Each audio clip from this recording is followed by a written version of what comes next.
اس میں تو کوئی شک نہیں کہ عمران خان اس وقت پاپولر ترین لیڈر ہیں.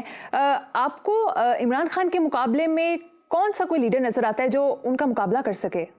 دیکھیں، ہم شروع اگر کرتے ہیں اپنی ٹوٹل ہسٹری دیکھتے ہیں تو بابائے قوم اس لیے نہیں کہ روایت ہے یہ فلانا ہے وہ مانی ہے، سبحان اللہ، ایسا آدمی تو دوبارہ نصیب ہی نہیں ہوا اس ملک کو. اندازہ لگاؤ وہ چمپو چماٹ قسم کے لیڈرز اس بات پہ فخر کرتے تھے جیلوں پہ. مجال ہے کبھی جناح صاحب نے ایک ستر کبھی کوئی غیر قانونی، انہوں نے نقطن نہیں، ایک حدود کے اندر رہتے ہوئے ایسی خوبصورت جنگ لڑی. اور امیج ان کا اتنا تھا کہ وہ کہتے تھے کہ یہ بر صغیر میں واحد مسلمان ہیں جو انکرپٹیبل ہے، ان پرچیسیبل ہے. یہ ان کے دشمن کہتے رہے. ایک تو وہ تھے، بھٹو تھا، لیکن بھٹو کی اپنی کچھ ذاتی کوئی مسائل تھے. اس کے اندر ایک خاص طرح کی وہ جاگیرداریت موجود تھی. ان کے بارے میں پیپلز پارٹی کے کسی بندے نے کہا تھا کہ جب بھٹو سر شاہ نواز کے اندر کا بیٹا طلوع ہوتا تھا تو وہ جاگیردار کی طرح بہیو کرتا تھا. جب وہ ایک ہمبل بیک گراؤنڈ سے تعلق رکھنے والی ماں کا بھٹو نکلتا تھا وہ غریبوں سے محبت کرتا تھا.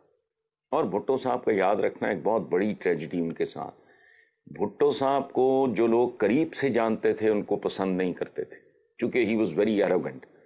جملے سن لو پوری فیملی کے. بھٹو صاحب نے اپنے بارے میں کہا تھا I am the only secret cow in this country. اور محترمہ نصرت بھٹو بہت قابل احترام خاتون تھی. ان کا مائنڈ سیٹ بھی، حالانکہ ان کا ریلیجس بیک گراؤنڈ تھا، وہ ایرانین تھیں، فارسی بولتی تھیں. ان کا مائنڈ سیٹ کیا تھا؟ جملہ سنو، Bhuttos are born to rule. او بھائی، Ottomans and tsars even they were not born to rule. رول گئے، نام و نشان مٹ گئے ان کے. یہ مائنڈ سیٹ تھا. اچھا، اب بھٹو کی یہ کیفیت، اور انسان پیکج ہی ہوتا ہے، یاد رکھنا. انسانوں کی تاریخ میں صرف ایک ہستی ایسی ہے، وہ ہمارے پاک نبی کی، صرف ایک، جن کے اندر کہیں، جن کی شخصیت میں کہیں کوئی جھول نہیں. ادروائز انسان ہوتا پیکج ہی ہے. اچھا، اس کے بعد بھٹو صاحب کے بعد طویل عرصہ تک یہ زمین بانجھ رہی، بنجر. کوئی منافقت میں آگے، کوئی فلاں میں، کوئی چلاکی میں، کوئی ہیرا پھیری میں، کوئی مال بنانے میں اور مال بانٹنے میں اور لوگوں کو آؤٹ آف ٹرن ترقیاں دینے میں اور ان کو گریڈز دینے میں اور ان کو ملازمتیں، بڑھاپے میں ملازمتیں دینے. اس طرح کے فراڈیے تو آئے بہت سے لوگ. طویل عرصے کے بعد ایک بندہ آیا، تیسرے بندے کی میں بات کر رہا ہوں، آپ کو اچھا لگے برا لگے، خود مجھے بھی اچھا لگے یا برا لگے، اور وہ ہے عمران خان. فیصلہ کرتے ہیں عوام.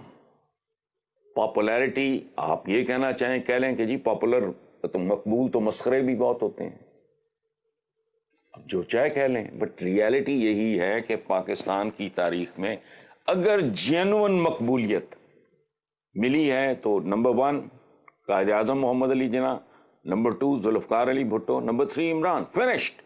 باقی تو مینیپولیٹرز ہیں، اچیورز ہیں، وارداتیے ہیں، سب کی تاریخ اٹھا کے دیکھ لو آپ. لیکن عمران کی اپنی کمزوریاں ہیں. میں نے کل بھی آپ ہی کے پروگرام میں یہ بات کی تھی کہ راج ہٹ، تریا ہٹ اور ایک بال ہٹ، بچے کی ضد. دوسرا، عمران کی ایک کمزوری بہت بڑی میں، وہ کہتے ہیں نا، اقبال کا ایک مصرع ہے، نگاہ بلند سخن دل نواز جاں پرسوز. یہی ہے رخت سفر میر کارواں کے لیے. نگاہ بلند وہ عمران کی ہے، سخن دل نواز نہیں ہے، جہاں پرسوز نہیں ہے. دیکھو، اپنے ساتھیوں سے نہیں لڑا کرتے، ان کی کمزوریاں اگر کوئی ہوں ان سے لڑتے ہیں. یاد رکھنا، صحابہ میں سے ہر بندہ اسلام قبول کرتے ہی ریفارم نہیں ہو گیا تھا. جو پرانی ہوتی ہیں نا بہت ساری چیزیں، وہ آہستہ آہستہ آہستہ آہستہ فیڈ آؤٹ ہوتی ہیں. میں لوگوں کے نام لے سکتا ہوں لیکن ہم تو ان کے نام لینے کے بھی قابل نہیں ہیں. اپنے ساتھیوں کی کمزوریوں سے لڑو اور بات سنو، ایک آخری مثال بات کرتے ہیں یہ ریاست مدینہ کی، تو شاہ مدینہ کی مثال سامنے رکھیں۔ ان کے غلام تھے حضرت زید، ان کا واقعہ یاد کرو۔ وہ پشتینی غلام نہیں تھے، اغوا کیے گئے تھے، باپ ماں باپ ڈھونڈتے ڈھونڈتے وہ گفٹ کیا کسی نے بی بی خدیجہ کو، انہوں نے حضور کو دے دیا، زید ان کا نام تھا۔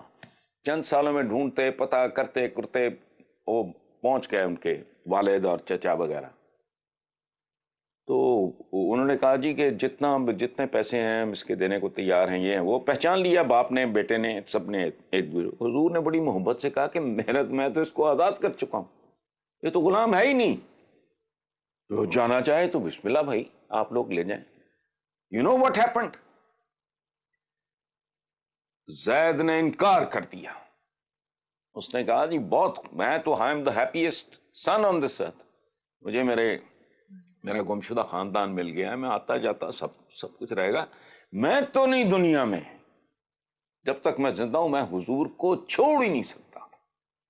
اب مجھے یہ بتاؤ، آپ ریاست مدینہ کی بات کرتے ہو تو شاہ مدینہ کے رویے وہ تو ممکن نہیں ہے عام لوگوں کے لیے، لیکن جتنا ماڑا موٹا زندگی میں اس پہ عمل کر سکو، تھوڑا بہت اتنا ہی کر لو تو بہت بڑی بات ہے۔ بہرحال کمزوریاں ہوتی ہیں، لیکن پاپولر ترین تیسرا لیڈر ہے اس ملک میں، ادروائز نہیں۔ میں ایسٹ پاکستان کی بات نہیں کر رہا، وہاں شیخ مجیب الرحمان وہ اور کہانی ہے، ہم اپنی بات کریں، وہ تو قصہ پارینہ ہو گیا، نئی نسلوں کو تو پتہ بھی نہیں ہے کبھی مشرقی پاکستان بھی ہوتا تھا۔